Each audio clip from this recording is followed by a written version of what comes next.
જય માતાજી, જય શ્રી કૃષ્ણ મિત્રો. ચાલો શરૂ કરીએ આજની સ્ટોરી. બેટા, તું બહુ દુઃખી લાગી રહી છે. ક્યાં જઈ રહી છે? સુનીતાની બાજુમાં બેઠેલી એક વૃદ્ધ મહિલાએ તેને પૂછ્યું. તો સુનીતાએ ફીકી સ્મિત સાથે કહ્યું, અમ્માજી, પિયર જઈ રહી છું. આ સાંભળીને વૃદ્ધ મહિલા હસી પડી. અરે, આ તો બહુ ખુશીની વાત છે. બેટા, પિયર જવાનો આનંદ તો અલગ જ હોય છે. સુનીતાએ કોઈ જવાબ ન આપ્યો. તે શું કહેતી કે તે ખુશી વેચવા નહીં પણ પોતાના દુઃખ રડવા જઈ રહી છે. તે શું કહેતી કે તે પિયરને લોકો દીકરીનો સૌથી મજબૂત સહારો માને છે. ત્યાં જવા માટે આજે તેને 100 વાર વિચારવું પડે છે. કેમ કે જ્યારથી તેના ભાઈ રોહિતના લગ્ન રવિના સાથે થયા હતા, તે પોતાના પરિવાર અને કામમાં એટલો વ્યસ્ત થઈ ગયો હતો કે મહિનાઓ સુધી પોતાની બહેનને ફોન પણ કરતો ન હતો. સુનીતા જ્યારે પણ ફોન કરતી તો તે ઉપાડવામાં વાત કરીને ફોન કાપી નાખતો. સુનીતાની ભાભી રવિનાનું વર્તન પણ સુનીતા પ્રત્યે બહુ રૂખું હતું. કદાચ કામનો બોજ હશે. સુનીતા હંમેશા એમ જ વિચારીને પોતાના દિલને દિલાસો આપતી. પણ આજે તેના મનમાં ખરાબ વિચારોનું વંટોળ ઉઠી રહ્યું હતું. તું રોહિતની મદદ કરશે? જો તેણે ના પાડી તો તે શું કરશે? પણ નહીં, તે આવું કેવી રીતે કહી શકે? મેં તેના માટે શું નથી કર્યું? માના ગયા પછી મેં જ તો તેને મા જેવો જ પ્રેમ પાપ્યો. તે મને ખાલી હાથે નહીં પાછો મોકલે. આ બધું વિચારતા વિચારતા ક્યારે સ્ટેશન આવી ગયું સુનીતાને ખબર જ ના પડી. ટ્રેનમાંથી ઉતરીને તેણે ઓટો કરી અને ઘર તરફ રવાના થઈ. રસ્તાભર સુનીતા એ જ વિચારતી રહી હતી કે રોહિતને શું કહેશે, કેવી રીતે શરૂઆત કરશે. શું સીધી જ પૈસાની વાત કરવી યોગ્ય રહેશે?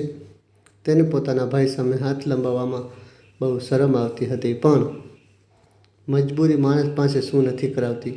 થોડી વાર પછી ઓટો એક ભવ્ય બંગલા સામે ઊભી રહી. આ એ જ જૂનું ઘર હતું, પણ હવે તેને તોડીને એક આલિશાન બંગલો બનાવવામાં બદલી દેવાયું હતું. ગેટ પર મોટી નેમ પ્લેટ લાગી હતી. એ રોહિત શર્મા. સુનીતાની આંખો ભરાઈ આવી. આ એ જ જગ્યા હતી જ્યાં પિતાજીની જૂની ખુરશી પડી રહેતી હતી, જ્યાં તુલસીનો છોડ હતો. ત્યાં હવે વિદેશી સ્ટાઇલ અને મોંઘી ગાડીઓ ઊભી હતી. રોહિતે પ્રગતિનો બહુ કરી લીધી હતી. સુનીતાએ ઓટોવાળાને પૈસા આપ્યા અને ભારે પગલે ગેટ તરફ આગળ વધી. તો ચોકીદારે તેને રોકી. કોને મળવું છે? તે કડક અવાજમાં પૂછ્યું. તે સુનીતાએ અચાનક કહ્યું, રોહિતની બહેન છું, સુનીતા. આ સાંભળીને ચોકીદારે તેને ઉપરથી નીચે જોઈ. કદાચ તેને વિશ્વાસ ન થયો કે આ આલિશાન બંગલાના માલિકની બહેન આવી હાલતમાં હશે. તેને ઇન્ટરકોમ પર વાત કરી અને પછી ગેટ ખોલ્યો. સુનીતા અંદર દાખલ થઈ તો બગીચામાં સુંદર ફૂલોને ખીલ્યા હતા. તેને ઘંટડી વગાડી. થોડી વાર પછી દરવાજો ખોલ્યો તો સામે તેની ભાભી રવિના ઊભી હતી. સુનીતાને જોતા જ રવિનાના ચહેરા પર એક પળ માટે કરચલી આવી, જાણે તે ખુશ ન હોય. પણ પછી તેણે બનાવટી સ્મિત સાથે કહ્યું, અરે દીદી, તમે અચાનક જણાવ્યું પણ નહીં કે તમે આવી રહ્યા છો? હા ભાભી, બસ અચાનક આવવું પડ્યું. રોહિત છે શું? હા, તે તો હજી સૂઈ રહ્યા છે. આજે રવિવાર છે ને, એટલે મોડે સુધી સૂવે છે. તમે અંદર આવો, રવિનાએ કહ્યું. તો સુનીતા અંદર ડ્રોઈંગ રૂમમાં આવીને બેસી ગઈ. ઘર અંદરથી કોઈ મહેલ જેવું લાગતું હતું, જે જોઈને સુનીતાને થોડી રાહત મળી કે રોહિત પાસે પૈસાની કમી નથી. તે આસાનીથી 5 લાખ રૂપિયા આપી શકે છે. ત્યારે રવિના પાણી લઈને આવી અને કહ્યું, બોલો દીદી, બધું ઠીક તો છે ને? જીજાજી કેમ છે? સુનીતા ગળું સુકાતા કહ્યું. તેને પાણીનો ઘૂંટ ભર્યો અને હિંમત ભેગી કરીને બોલી, ભાભી, કંઈ ઠીક નથી. સંજયજીની તબિયત બહુ ખરાબ છે. તેમને હૃદયરોગનો હુમલો આવ્યો છે. ડૉક્ટરે તાત્કાલિક સર્જરી કહી છે. આ સાંભળીને રવિના ચહેરાના ભાવ બદલાઈ ગયા. સહાનુભૂતિની જગ્યાએ ત્યાં સાવધાની આવી ગઈ. ઓહ, આ તો બહુ ખરાબ થયું. તો પછી ઓપરેશન ક્યારે છે? ડૉક્ટરે કહ્યું છે જેટલું જલ્દી થાય એટલું સારું. પણ સમસ્યા પૈસાની છે. 5 લાખ રૂપિયા જોઈએ છે. સુનીતાએ નજર ઝુકાવીને કહ્યું. તો રૂમમાં એક ગાઢ શાંતિ છવાઈ ગઈ. રવિનાએ પોતાની સાડીનું પલ્લું સરખો કર્યો અને બોલી, 5 લાખ તો બહુ મોટી રકમ છે દીદી.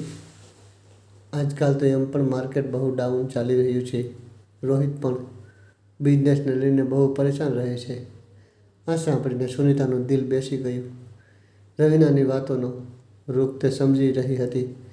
તેણે વિનંતી કરતાં કહ્યું, હું જાણું છું ભાભી, પણ મારી પાસે બીજો કોઈ રસ્તો નથી. જો ઓપરેશન નહીં થાય તો સંજય મને અધવચ્ચે છોડીને ચાલ્યા જશે. મને બસ ઉધાર જોઈએ છે. હું પાઈ ચૂકવી દઈશ. તમે રોહિત સાથે વાત કરી દો. ત્યારે સીડીઓ પરથી રોહિતના ઉતરવાનો અવાજ આવ્યો. કોણ આવ્યું છે? રવીના. તેણે ઉપરથી જ પૂછ્યું તો સુનિતાએ પાછળ ફરી જોયું. પોતાના ભાઈને જોઈને તેની આંખોમાં આંસુ છલકાયા ઉઠ્યા. તે ઊભી થઈ ગઈ અને રોહિત તરફ આગળ વધી. રોહિત થંભી ગયો. સુનિતાને ત્યાં જોઈને તે પણ ચોંકી ગયો. દીદી, તું? બધું ઠીક તો છે ને? સુનિતાએ રોહિતનો હાથ પકડી લીધો. રોહિત, મને તારી મદદ જોઈએ છે. તારા જીજાજી હોસ્પિટલમાં છે. તેમને પૈસાની સખત જરૂર છે. જો તું મદદ નહીં કરે તો બધું બરબાદ થઈ જશે. રોહિત ધીમેથી પોતાનો હાથ છોડાવ્યો અને પોતાની પત્ની રવીના તરફ જોયું તો રવીનાએ આંખોમાં જ તેને બધું સમજાવી દીધું. ત્યારે રોહિતે ઊંડો શ્વાસ લીધો અને સોફા પર બેસતા કહ્યું, બીમારી વિશે સાંભળીને દુઃખ થયું દીદી, પણ તમે તો જાણો છો, હમણાં મેં આ નવું ઘર બનાવ્યું છે. બિઝનેસમાં પણ ઘણો પૈસો ફસાયેલો છે. કેશની પણ બહુ તંગી છે. આ સાંભળીને સુનિતા સ્તબ્ધ બંધ થઈ ગઈ. તેને પોતાના કાનો પર વિશ્વાસ ન થયો. રોહિત, હું તારી પાસે ભીખ નથી માગી રહી. આ એ જ ઘર છે, એ જ જાગીર છે, જેમાં મારો પણ અડધો હિસ્સો છે. મેં એ બધું તારા નામે કરી દીધું હતું. તે વખતે તેની કિંમત કરોડોમાં હતી. આજે મને માત્ર 5 લાખ જોઈએ છે, અને એ પણ ઉધાર. શું તું તારી સગી બહેન માટે આટલું પણ નહીં કરી શકે? રોહિતનો ચહેરો સખત થઈ ગયો. તેણે તીખાશથી કહ્યું, દીદી, જૂના મળદા ઉખેડવાથી શું ફાયદો? એ પ્રોપર્ટીવાળી વાત તો 10 વર્ષ જૂની થઈ ગઈ. તમે તમારી મરજીથી સહી કરી હતી. મેં જબરજસ્તી તો નહોતી કરીને. અને રહી વાત હિસ્સાની, તો લગ્નમાં પિતાજીએ તમને કેટલું સોનું આપ્યું હતું તે બધું પણ તો હિસાબમાં આવે છે ને. હવે તમે આ રીતે અચાનક આવીને ઇમોશનલ બ્લેકમેલ કરશો તો કેવી રીતે ચાલશે? ભાઈના મોઢે આ સાંભળીને સુનિતાને લાગ્યું જાણે કોઈએ તેને જોરદાર થપ્પડ મારી હોય. Emotional blackmail? તે ભાઈ જેના માટે તેણે પોતાની જવાની ખર્ચી નાખી, આજે તે બ્લેકમેલ કહી રહી છે? સુનિતાની આંખોના આંસુ સુકાઈ ગયા. તેના અંદર કંઈક તૂટી ગયું. કદાચ તે ભ્રમ તૂટી ગયો હતો કે લોહીના સંબંધ પૈસાથી ઉપર હોય છે. તે ઊભી રહી. તેને સમજાયું નહોતું કે તે શું જવાબ આપે. શું તે પોતાના ભાઈને યાદ કરાવે કે કેવી રીતે તેણે પોતાની સ્કોલરશિપના પૈસા તેને બાઇક અપાવવા માટે આપ્યા હતા, કે પછી તે યાદ અપાવે કે કેવી રીતે માના કંગન વેચીને તેણે બિઝનેસમાં મદદ કરી હતી. પણ હવે આ વાતોનું કોઈ મૂલ્ય નહોતું. રોહિતની આંખોમાં માત્ર વ્યવહારિકતા હતી, મમતા કે કૃતજ્ઞતા નહીં. ત્યારે રવિએ માહોલને વધુ ભારે બનાવતા કહ્યું, દીદી, તમે ગુસ્સે ન થાઓ. અમે જોઈએ જો કંઈ શક્યું તો 10-20 હજાર તો અમે પણ હમણાં આપી શકીએ છીએ, પણ લાખોનું આયોજન કરવું તો શક્ય નથી. 10-20 હજાર? સુનિતાને હસવું આવી ગયું. એક દર્દભર્યું હાસ્ય. આ તેના આત્મસન્માનની કિંમત લગાવી રહ્યા હતા. સુનિતાએ પોતાના આંસુ લૂછ્યા અને એક ઊંડો શ્વાસ લીધો. તેનો ચહેરો જે અત્યાર સુધી લાચારીથી ઝૂકેલો હતો, તેમાં એક અજીબ તેજ આવી ગયું હતું. તેણે રોહિતની આંખોમાં સીધું જોતા કહ્યું, ઠીક છે ભાઈ, મને સમજાઈ ગયું. ભૂલ તારી નહીં, મારી છે.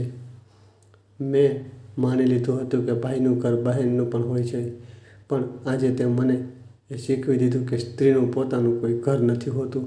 ન પિયર, ન સાસરું. તેણે પોતાનું છાપરું જાતે જ બનાવવું પડે છે. આટલું કહીને તેણે પોતાનો બેગ ઉઠાવ્યો. હવે તે ત્યાં એક પળ પણ રોકાવા નહોતી માંગતી. તેણે રોહિતના એ ભારે ગેટને પોતાની પાછળ બંધ કર્યો. લોખંડના ગેટના બંધ થવાના અવાજે સુનિતાના દિલ પર એક ઊંડો ઘા કર્યો. જાણે કે હંમેશા માટે તેના અને તેના પિયર વચ્ચે એક દિવાલ ઊભી થઈ ગઈ. બહાર ચણકાટ મારતો તડકો હતો. રસ્તા પર ગાડીઓ દોડી રહી હતી, પણ સુનિતાને પોતાના આસપાસનું કોઈ ભાન નહોતું. તેની આંખોમાંથી આંસુ વહી રહ્યા હતા, પણ આ વખતે આ આંસુ નબળાઈના નહીં, પણ તે અપમાનની આજ્ઞા હતા, જે તેણે હમણાં જ પોતાના સગા ભાઈના ઘરમાં અનુભવ્યું હતું. તે રસ્તા કિનારે પગપાળા જઈ ચાલવા લાગી. તેના દિમાગમાં રોહિતના એ શબ્દો ગુંજી રહ્યા હતા, ઇમોશનલ બ્લેકમેલ. જૂના મળદા, જે ભાઈ માટે તેણે પોતાની ખુશીઓ કુરબાન કરી દીધી, આજે તેના માટે બહેનનું મહત્ત્વ માત્ર એક ભિખારણ જેટલું હતું. સુનીતાને પોતાના પર ગુસ્સો આવી રહ્યો હતો. ગુસ્સો એ વાતનો નહીં કે ભાઈ બદલાઈ ગયો, પણ એ વાતનો કે તેણે પોતાના ભાઈ પાસેથી આશા જ કેમ રાખી. દુનિયાનો આ દસ્તુર છે. તેને પહેલાં જ સમજી લેવો જોઈતો હતો કે જ્યાં સુધી તમારી પાસે આપવા માટે કંઈ છે, ત્યાં સુધી જ સંબંધો છે. જે દિવસે તમારે માગવાવાળા બની જાઓ છો, તે દિવસે તમે બોજ બની જાઓ છો. ચાલતા ચાલતા તેના પગ એક પાર્ક પાસે અટક્યા. તે એક બેન્ચ પર નિઢાળ થઈને બેસી ગઈ. તેણે પોતાનું પર્સ ખોલ્યું અને મોબાઈલ કાઢ્યો તો સ્ક્રીન પર પોતાના પતિ સંજયની તસવીર વોલપેપર પર લાગેલી હતી. સંજયનો હસતો ચહેરો જોઈને સુનીતાનું દિલ પીગળી ગયું. તેને યાદ આવ્યું કે તે હોસ્પિટલમાં જિંદગી અને મોત સામે લડી રહ્યો છે. ડૉક્ટરે કહ્યું હતું કે સમય બહુ ઓછો છે. જો આજે સાંજ સુધીમાં પૈસાની વ્યવસ્થા નહીં થાય તો સર્જરી નહીં થઈ શકે. સુનીતાએ પોતાના આંસુ લૂછ્યા અને પોતાને કહ્યું, સુનીતા, હવે રડવાનો સમય નથી. ભાઈએ તને ઠુકરાવી દીધી તો શું થયું? તું હાર ન માની શકે. તારે તારા પતિને બચાવવાનો છે, ભલે તેના માટે કંઈ પણ કરવું પડે. તેણે ઊંડો શ્વાસ લીધો અને પોતાની ગરદન પર હાથ ફેરવ્યો. ત્યાં સોનાનું એક પાતળું મંગલસૂત્ર હતું. આ તેની લગ્નની નિશાની હતી, સૌભાગ્યની રક્ષાનું પ્રતીક. પણ આજે તેના સૌભાગ્યની રક્ષા સોનાના સાકરથી નહીં, પણ નોટોની ગड्डीઓથી થવાની હતી. તેને એક પળનો પણ વિચાર ન કર્યો. તે ઊભી થઈ ગઈ અને નજીકના બજારમાં એક સોનીની દુકાન પર ગઈ. ત્યાં જઈને પોતાના મંગળસૂત્ર ઉતારી દીધું, કાઉન્ટર પર મૂકી દીધું. ભાઈ, આ વેચવાનું છે મારે, હમણાં જ કેશ જોઈએ છે. તો સોનીએ તેને ઉઠાવ્યો અને બોલ્યા, બહેનજી, સોનું તો શુદ્ધ છે પણ વજન ઓછો છે. તેના લગભગ ગમે તેમ 50,000 મળશે. 50,000? જરૂર હતી 5 લાખની. સુનીતાનું માથું ચકરાઈ ગયું. તેને વિચાર્યું કે આ દવાઓના કામમાં આવશે, પણ બાકીના પૈસા ક્યાંથી લાવે? તે દુકાનમાંથી બહાર નીકળી. બપોર થઈ ચૂકી હતી. સૂરજ માથા પર હતો. હવે તેના દિમાગમાં બસ એક જ રસ્તો બચ્યો હતો, જેના વિશે વિચારીને જે કોઈ સ્ત્રીની આત્મા કાપી જાય. તે પોતાનું નાનું ઘર વેચવા જઈ રહી હતી, જેને તેને સંજયે તણખલું જોડીને બનાવ્યું હતું. તે ઘર તેમની જમા પૂંજી હતી. જો તે વેચાઈ ગયું તો તે રસ્તા પર આવી જશે. ઓપરેશન પછી સંજયને આરામની જરૂર પડશે તો તે ક્યાં જશે? પણ જો ઓપરેશન ન થયું તો ઘરનો શું અર્થ છે? પતિ છે તો ઘર છે. સુનીતાએ મનોમન વિચાર્યું અને ધ્રુજતા હાથે પોતાના શહેરના એક પ્રોપર્ટી ડીલર ગુપ્તાજીને ફોન લગાવ્યો. ગુપ્તાજી સંજયના જૂના જાણકાર હતા. ફોન ઉઠાતા સુનીતાએ પોતાના રુદન રોક્યા અને મજબૂત અવાજમાં કહ્યું, નમસ્તે ભૈયા, સંજયની તબિયત બહુ ખરાબ છે. મને પૈસાની તાત્કાલિક જરૂર છે. અમે અમારો ફ્લેટ વેચવા માંગીએ છીએ. ગુપ્તાજી ચોંકી ગયા. શું કહી રહ્યા છો ભાભી? તે તો તમારો એકમાત્ર સહારો છે અને આટલી જલ્દી વેચશો તો ભાવ પણ યોગ્ય નહીં મળે. તમે થોડું વિચારી લો. વિચારવાનો સમય નથી ભૈયા. સંજયનો જીવ જોખમમાં છે. મને આજે જ સાંજ સુધીમાં 5 લાખ રૂપિયા જોઈએ છે. તમે બસ એટલું જણાવો કે શું તમે આજે પૈસા અપાવી શકો છો? હું ફ્લેટના કાગળ લઈને હમણાં આવી શકું છું. ગુપ્તાજી સુનીતાની મજબૂરી સમજી ગયા. પ્રોપર્ટી ડીલર માટે આવી મજબૂરી એક અવસર હોય છે, પણ ગુપ્તાજી ભલા માણસ હતા.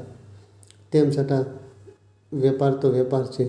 તેમણે કહ્યું, આટલી જલ્દી આખું પેમેન્ટ તો મુશ્કેલ છે, પણ મારી પાસે એક પાર્ટી છે જે રોકાણ કરવા માગે છે. જો તમે બજાર ભાવથી 2 લાખ રૂપિયા ઓછામાં આપવા તૈયાર હોવ તો હું હમણાં 8 લાખનો ચેક કે RTGS કરાવી શકું છું.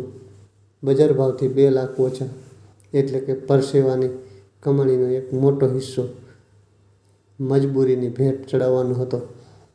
પણ સુનીતા પાસે કોઈ વિકલ્પ નહોતો. ઠીક છે ભાઈ સાહેબ, તમે પેપર તૈયાર રાખો, હું હોસ્પિટલ જઈ રહી છું.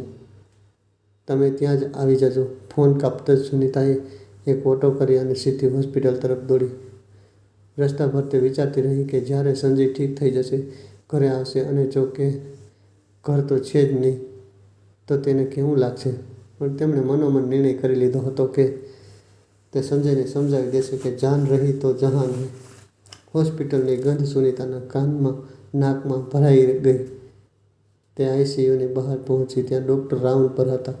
સુનીતાએ ડૉક્ટરને કહ્યું, ડૉક્ટર સાહેબ, પૈસાની વ્યવસ્થા થઈ ગઈ છે, પ્લીઝ સર્જરીની તૈયારી કરો. ડૉક્ટરે રાહતનો શ્વાસ લીધો. બહુ સારું સુનીતા, તમે કાઉન્ટર પર પૈસા જમા કરાવી દો, અમે 1 કલાકમાં ઓપરેશન શરૂ કરીશું. થોડી વારમાં ગુપ્તાજી હોસ્પિટલ પહોંચી ગયા. તે પોતાની સાથે એક વકીલ અને ખરીદદારને પણ લાવ્યા હતા. સુનીતાએ વાંચ્યા વિના સહી કરી દીધી.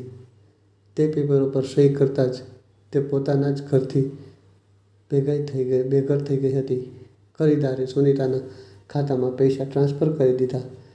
સુનીતા દોડીને કેશ કાઉન્ટર પર ગઈ. જ્યારે તેણે રસીદ કપાવી ત્યારે જ તેના હૃદય પરથી તે ભારે પથ્થર હટ્યો, જે ગઈકાલ રાતથી તેને શ્વાસ નહોતો લેવા દેતો. ઓપરેશન થિયેટરની લાલ લાઇટ ચાલુ થઈ ગઈ. સંજય અંદર હતો. બહાર સુનીતા એકલી બેન્ચ પર બેઠી. હવે તેની પાસે ન ભાઈનો સાથ હતો, ન ગળામાં મંગલસૂત્ર અને ન તો માથે પોતાનું છાપરું. તે પૂરી રીતે ખાલી થઈ ચૂકી હતી. પણ અજીબ વાત હતી, આટલું બધું ગુમાવ્યા પછી પણ તેને એક અજીબ તાકાત અનુભવાઈ રહી હતી. તેણે પોતાની લડાઈ પોતે લડી રહી હતી. તેણે કોઈની સામે ગીડગીડાવા છતાં પણ હાર નહોતી માની. કલાકો વીતી ગયા. સુનીતાની આંખો ઓપરેશન થિયેટર દરવાજા પર ટકેલી હતી. ત્યારે જ દરવાજો ખુલ્યો. ડૉક્ટર બહાર આવ્યા અને સ્મિત કરીને કહ્યું, ઓપરેશન સફળ રહ્યું. સંજયજી ખતરાથી બહાર છે. સુનીતા ત્યાં જ ફર્શ પર બેસી ગઈ અને ધ્રુસકે ધ્રુસકે રડવા લાગી. આ ખુશીના આંસુ હતા. તેની તપસ્યા સફળ થઈ.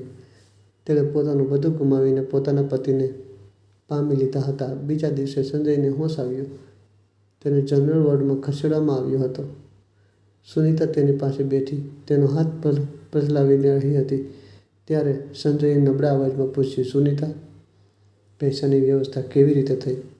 તો સુનીતાએ સંજયના માથા પર હાથ મૂક્યો અને જૂઠું બોલી દીધું, તમે ચિંતા ન કરો, રોહિતે મદદ કરી હતી. મેં કહ્યું હતું ને કે મારો ભાઈ મને ક્યારેય ના નહીં પાડે. તે સંજયને હમણાં જ આ જણાવીને પરેશાન કરવા નહોતી માંગતી કે તેનો ભાઈ તેના માટે મરી ચૂક્યો છે, અને ન જ તે જણાવવી માંગતી હતી કે હવે તે બેઘર છે. આગળના થોડા દિવસ સુનીતાએ હોસ્પિટલમાં જ વિતાવ્યા. પણ અસલી પડકાર તો હવે શરૂ થવાનો હતો. હોસ્પિટલમાંથી ડિસ્ચાર્જ થવાનો દિવસ આવી ગયો. ડૉક્ટરે દવાઓની લાંબી યાદી પકડાવી દીધી અને કહ્યું, હવે તમને ઓછામાં ઓછા 3 મહિના પૂરો આરામ કરવો પડશે. કોઈ તણાવ નહીં, કોઈ ભારે કામ નહીં. સુનીતા દવાઓ લઈને આવી. એમ્બ્યુલન્સથી તે ઘરે નહીં પણ તે મકાન તરફ ગઈ જે હવે તેનું નહોતું. પણ ગુપ્તાજીએ તેમને 1 મહિનાનો સમય આપ્યો હતો ઘર ખાલી કરવા માટે. સુનીતા જાણતી હતી કે આ 1 મહિનો રેતીની જેમ સરી જશે. ખેર, ઘરે પહોંચ્યા પછી સુનીતા સંજયને પથરી સુવડાવ્યો બાદ રસોડામાં ખીચડી બનાવવા ગઈ.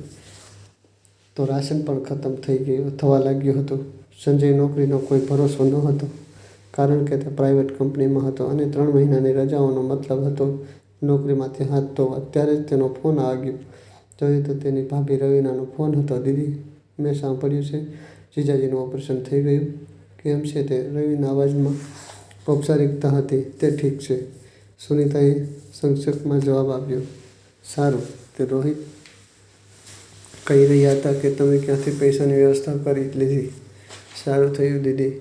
એમ પણ અમને તો લાગ્યું હતું કે તમે ખોટું નાટક કરીને પૈસા પડવા આવ્યા હતા. આજકાલ લોકો બીમારીઓના બહાના બહુ બનાવે છે. ખેર, હવે બધું ઠીક છે તો ફરીથી પૈસા માટે ફોન ન કરશો. રોહિત બહુ નારાજ હતો તે દિવસથી તમારા અવાજથી. સુનીતાના હાથમાં ફોન ધ્રુજવા લાગ્યો. તેની આંખો સામે અંધારું છવાઈ ગયું. મદદ તો દૂર, હવે તેના દુઃખને નાટક બનાવી રહ્યા હતા. તે દિવસે રોહિતે જ કહ્યું કે સ્વાર્થ હતો, પણ આજે રવીનાએ જે કહ્યું તે ક્રૂરતા હતી. સુનિતાની અંદરનું સ્વાભિમાન હવે જ્વાળામુખી બની રહ્યું હતું. તેણે ફોન પર ચીસો પાડતા નહીં પણ અત્યંત ઠંડા અવાજમાં જવાબ આપ્યો, ભાભી, રોહિતને કહી દેજો કે સુનિતા મરી નથી અને ન તે લાચાર છે. મેં મારું ઘર વેચીને મારા પતિનો જીવ બચાવ્યો છે, પણ યાદ રાખજો, જે પ્રોપર્ટીના ઘમંડમાં તમે અને ભૈયા આજે જમીન પર પગ નથી મૂકી રહ્યા, તે તમારા ત્યાગના પાયા પર ઊભી છે. સમય બદલાતા વાર નથી લાગતી. આજે મારો સમય ખરાબ છે, કાલે તમારો પણ આવી શકે છે. આટલું કહીને સુનિતાએ ફોન કાપી નાખ્યો. તેનું દિલ જોર જોરથી ધબકી રહ્યું હતું. તેણે આજે એક મોટો નિર્ણય કરી લીધો હતો કે તે હવે વધુ નહીં રડે. હવે તે એક નવી સુનિતા બનશે, એક એવી સુનિતા જે કોઈના આશરા પર નહીં પણ પોતાની શરતો પર જીવશે. તેણે પોતાની જૂની સિલાઈ મશીન કાઢી. લગ્ન પહેલાં તે બધું સારું ડિઝાઇનિંગ કરતી હતી. તેણે મશીન પર જામી ગયેલી ધૂળ સાફ કરી, મશીનના પૈડાને ફેરવ્યો. તેણે નક્કી કર્યું કે હવે ઘર ચાલશે. તે બુટીક ખોલશે. શરૂઆત નાના પાયે જ થશે, ઘરેથી જ ભલે, પણ તે પોતાની મહેનતથી એટલું કમાશે કે તેને ક્યારેય કોઈની સામે હાથ ન લંબાવવો પડે. તેણે સંજય તરફ જોયો, જે ઊંડે ઊંઘમાં સૂઈ રહ્યો હતો. સંજય, તેણે મનોમન કહ્યું, અત્યાર સુધી હું તમારી પત્ની હતી, હવે હું તમારી તાકાત બનીશ. બીજી સવારે સુનિતાએ પોતાના ફ્લેટથી બહાર એક નાનું બોર્ડ લગાવી દીધું, સુનિતા બુટીક. અહીં લેડીઝ કપડાની સિલાઈ કરવામાં આવે છે. તેણે પોતાની કોલોનીની મહિલાઓને પણ જણાવ્યું. શરૂઆતમાં ધીમી હતી. પહેલાં 2 દિવસ કોઈ ન આવ્યું. સુનિતા દરવાજા તરફ જોતી રહી. શું તેની આ કોશિશ પણ નાકામ થશે? અને સૌથી મોટી ચિંતા, 1 મહિના પછી જ્યારે ઘર ખાલી કરવું પડશે તો ક્યાં જશે? ત્રીજા દિવસે સાંજે ઘંટી વાગી. સામે પડોશન મિસેસ વર્મા ઊભા હતા. સુનિતા, સાંભળ્યું તો સિલાઈ કરી રહી છે? મારી દીકરીના સ્કૂલ ફંક્શન છે. શું કાલ સુધીમાં આ સૂટ સીવી આપશે? સુનિતાએ આંખોમાં ચમક આવી ગઈ. જી આંટી, બિલકુલ થઈ જશે, તમે નિશ્ચિત રહો. આ પહેલો ઓર્ડર હતો. તેણે આખી રાત જાગીને એ સૂટ સીવ્યો. બીજા દિવસે મિસેસ વર્માએ એ સૂટ જોયો તો દંગ રહી ગયા. અરે વાહ સુનિતા, તે તો બહુ સરસ સીવ્યો છે. થોડા દિવસોમાં મિસિસ વર્માની પ્રશંસા ત્યાંની આખી કોલોનીમાં ફેલાઈ ગઈ. જોત જોતામાં સુનિતા કપડાનો ઢગલો થવા લાગ્યો. તે દિવસ રાત મશીન ચલાવી. કમરમાં દુખાવો થતો પણ તે અટકતી નહોતી. દરેક સીવેલું કપડું તેને તેના ખોવાયેલા ઘરને પાછું મેળવવાની નજીક લઈ રહ્યું હતું. પણ કિસ્મતને કદાચ હજી વધુ પરીક્ષા લેવી હતી. 1 મહિનાનો પૂરો થવા આવ્યો હતો. ગુપ્તાજીનો ફોન આવ્યો, ભાભીજી, 2 દિવસ બચ્યા છે. નવી પાર્ટીને પ્રોજેક્શન આપવાનું છે. તમે ભાડાનું મકાન જોઈ લીધું છે? શું ભાડાનું મકાન? સુનિતા પાસે એટલા પૈસા તો જમા થઈ ગયા હતા કે તે 1 મહિનાનું ભાડું પણ આપી શકે. પણ સૌથી મોટી મુશ્કેલી એ હતી કે સંજયને કેવી રીતે જણાવે કે તેમનું આ ઘર વેચાઈ ચૂક્યું છે. ખેર, તેણે હિંમત કરીને સંજયને સમજાવ્યું અને કહ્યું કે હું એટલી મહેનત કરી લઈશ કે આપણે ભાડાના ઘરમાં પણ આરામથી રહી શકીએ. જો તમારો જીવ જતો રહે તો હું શું કરતી? ભગવાન ચાહશે તો ઘર તો બીજું બની જશે. આ સાંભળીને સંજયને આઘાત તો લાગ્યો, પણ તેને પોતાની પત્ની પર ગર્વ થઈ રહ્યો હતો કે તેણે તેનો જીવ બચાવી લીધો. બીજા દિવસે ઘર ખાલી કરવાનું હતું. સુનિતાએ થોડો ઘણો સામાન હતો તે બાંધ્યો. એક નાનો ટેમ્પો આવ્યો.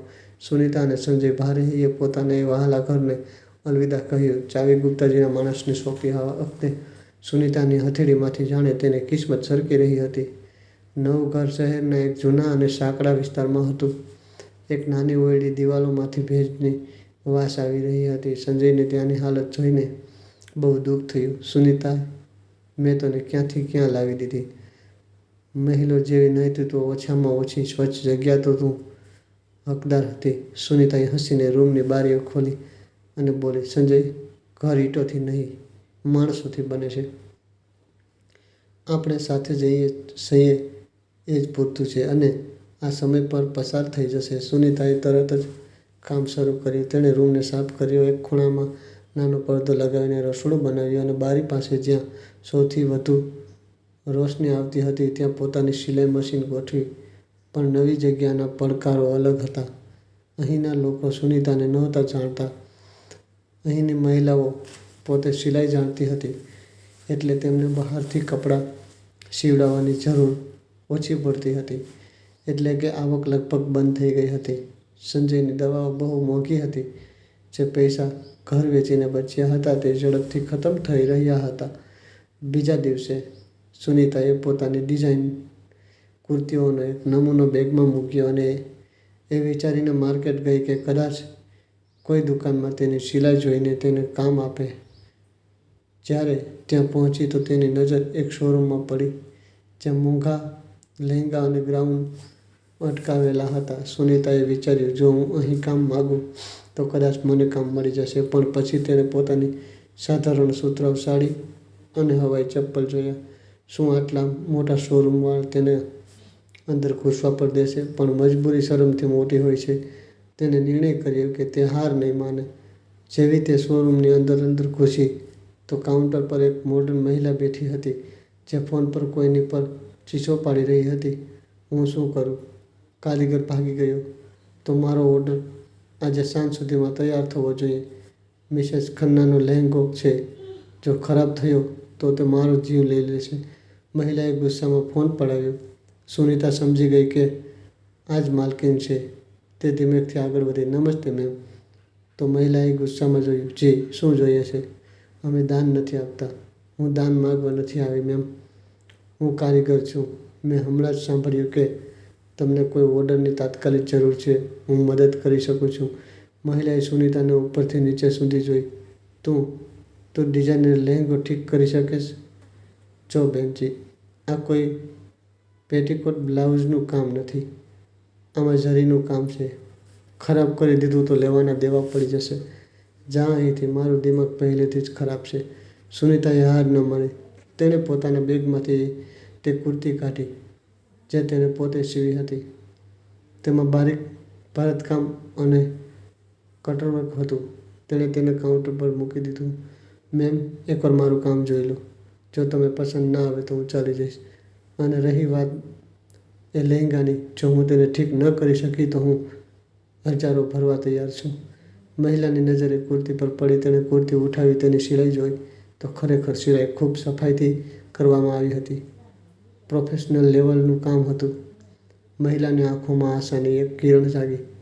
તેણે કાઉન્ટર નીચેથી એક ભારે ભરખમ લહેંગો કાઢ્યો, જે અધૂરો હતો અને જેની ફિટિંગ પૂરી રીતે બગડી ગયેલી હતી. જો આ લહેંગો છે. આજે 5 વાગ્યા સુધીમાં ગ્રાહક આવશે. શું તું આ કરી શકે છે? સુનીતાએ લહેંગાને હાથમાં લીધો અને કપડું મખમલી હતું. તેણે ધ્યાનથી જોયું. કામ મુશ્કેલ હતું પણ અશક્ય નહીં. થઈ જશે મેમ, પણ મને મશીન અને દોરા અહીં જ જોઈએ. મહિલાએ તેને પાછળના વર્કશોપમાં જવાનો ઇશારો કર્યો. જો તેને આ કામ બરાબર કરી દીધું તો હું તને મોં માંગી રકમ આપીશ, અને જો બગાડી દીધું તો પોલીસ બોલાવી દઈશ. સુનીતા વર્કશોપમાં ગઈ. ત્યાં મોટી મોટી મશીનો હતી. તેણે ભગવાનનું નામ લીધું અને કામ શરૂ કર્યું. તેના હાથ મશીન પર એમ ચાલી રહ્યા હતા જાણે પિયાનો પર આંગળીઓ. તેની એકાગ્રતા એવી હતી કે તેને ભૂખ તરસનું પણ કોઈ ભાન નહોતું. તે જાણતી હતી કે આ માત્ર એક લહેંગો નથી, તેના પરિવારનું ભવિષ્ય છે. સાંજના 4 વાગ્યા સુધીમાં લહેંગો તૈયાર હતો. તેણે તેને હેંગર પર લટકાવ્યો અને બહાર લઈને આવી. માલિકને લહેંગો જોયો. તેના દરેક ખૂણાને બારીકથી તપાસ્યું. ફિટિંગ એકદમ સાચી હતી. માલકીનના ચહેરા પર એક મોટી સ્મિત આવી ગઈ. કમાલ છે, તે તો જાદુ કરી દીધો. મારો જૂનો કારીગર પણ આટલી સફાઈથી કામ નહોતો કરતો. માલકીનને ખુશ થઈને કહ્યું. ત્યારે જ શોરૂમનો દરવાજો ખુલ્યો. આ એક બહુ અમીર દેખાતી મહિલા અંદર આવી. શું મારો લહેંગો તૈયાર છે? જી બિલકુલ. માલકીનને લહેંગો બતાવ્યો તો તે સ્ત્રી બહુ ખુશ થઈ ગઈ. Thank you so much. તેના ગયા પછી માલકીને 2000 રૂપિયા કાઢ્યા અને સુનીતા તરફ લંબાવતા કહ્યું, આ લે તારી મહેનત. તે આજે મારી ઇજ્જત બચાવી લીધી. 2000 રૂપિયા સુનીતા માટે આ રકમ બહુ મોટી હતી. એક દિવસમાં 2000. તેની આંખોમાં આંસુ આવી ગયા. શુક્રિયા મેમ. આટલું કહીને સુનીતા ચાલવા લાગી. તો માલકીને કહ્યું, રોકો, મને એક પરમેનન્ટ કારીગરની જરૂર છે. શું તું મારા માટે કામ કરીશ? હું તને દર મહિને 30,000 રૂપિયા પગાર અને દરેક પીસ પર કમિશન આપીશ. 30,000 પગાર. સુનીતાને લાગ્યું જાણે તેના કાનોમાં શરણાઈ વાગી હોય. આ તેની પાછલી સમસ્યાનો અંત અને નવી જિંદગીની શરૂઆત હતી. જી મેમ, હું બિલકુલ કરીશ, સુનીતાએ હાથ જોડીને કહ્યું અને ખુશી ખુશી ઘરે પાછી ફરી. તેના ચહેરા પર એક વિજયી સ્મિત હતું. તેણે રસ્તામાં સંજય માટે ફળ અને સારી દવાઓ ખરીદી. જ્યારે ઘરે આવીને તેણે સંજયને જણાવ્યું તો સંજય પણ બહુ ખુશ થઈ ગયો. જોયું સંજય, મેં કહ્યું હતું ને કે સમય બદલાતા વાર નથી લાગતી, સુનીતાએ કહ્યું. પણ કહાણી હજી ખતમ નહોતી થઈ. સુનીતાને નોકરી મળી ગઈ હતી, પણ તેનો અસલી હેતુ માત્ર નોકરી કરવાનો નહોતો. તેને પોતાની ઓળખ બનાવવાની હતી. બીજી તરફ સુનીતાનો ભાઈ રોહિત, જે પોતાની જીતના નશામાં ચૂર હતો, તેને ખબર પણ નહોતી કે તેની બહેન હવે એક એવી દુનિયામાં પગ મૂકી ચૂકી છે જ્યાં રોહિત જેવા લોકોની દોલત પણ ફીકી પડી જશે. થોડા મહિના વીત્યા. સુનીતાએ ડિઝાઇન કરેલા કપડાં શહેરમાં મશહૂર થવા લાગ્યા. તે બુકીટનું વેચાણ બમણું થઈ ગયું. અમીર ઘરોની સ્ત્રીઓ ખાસ પૂછતી હતી કે આ ડિઝાઇન કોણે બનાવી છે.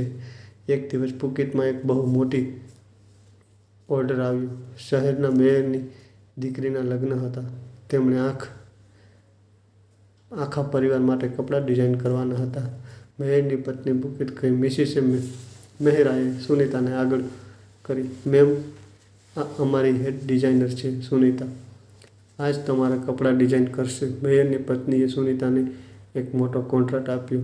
આ કોન્ટ્રાક્ટ સુનીતાની જિંદગી બદલી નાખનારો હતો. બીજા દિવસે અખબારમાં સુનીતાનો ફોટો છપાયો. શહેરની ઉભરાતી ફેશન ડિઝાઇનર. બીજી તરફ જ્યારે રોહિત સવારની ચા પીત અખબાર ખોલ્યો અને સુનીતાની તસવીર જોઈ તો અચાનક તેના હાથમાંથી કપ તૂટી ગયો. રવીના, અહીં આવ, તે જોરથી ચીસો પાડ્યો તો રવીનાએ આવીને અખબાર જોયું તો બળીને ભસ્મ થઈ ગઈ. આ કેવી રીતે શક્ય છે? આ તો રસ્તા પર હતી. જરૂર કોઈ ખોટું કામ કર્યું હશે. રોહિતની આંખોમાં ફરીથી લાલચ આવી ગઈ, કારણ કે તેનો બિઝનેસ છેલ્લા કેટલાક મહિનાઓથી ખોટમાં ચાલી રહ્યો હતો. તેણે વિચાર્યું, સુનીતા તો મારી બહેન છે. હવે જ્યારે તેની પાસે પૈસા આવી ગયા તો શું તે મારી મદદ કરી શકે? તેની આંખોમાં એક ચમક હતી, પણ આ ચમક ગર્વની નહીં, લાલચની હતી. છેલ્લા 6 મહિનાથી રોહિતની દુનિયા બદલાઈ ચૂકી હતી. જે બિઝનેસના ઘનમાં તેણે પોતાની બહેનનું અપમાન કર્યું હતું, તે બિઝનેસ હવે ડૂબવાની અણી પર હતો. બજારમાં મંદી અને તેના ખોટા નિર્ણયો તેના દેવામાં ફસાવી દીધો હતો. રવીના, જે ક્યારેય સુનીતાને હીનભાવથી જોતી હતી, હવે રોહિતના માથા પર સવાર હતી. તમને દીદી પાસે જવું જોઈએ. જુઓ, તે શહેરની આટલી મોટી ડિઝાઇનર બની છે. મેયર, કમિશનર બધા તેની જાણ પહેચાનમાં છે. જો તમે તેની પાસે વાત કરશો તો તે જરૂર તમારી મદદ કરશે. રોહિતને થોડી અચકચાટ થઈ. તેણે કહ્યું, પણ રવીના, આપણે તેની સાથે બહુ ખરાબ કર્યું. તે મારી શકલ પણ નહોતી જોવા માંગે.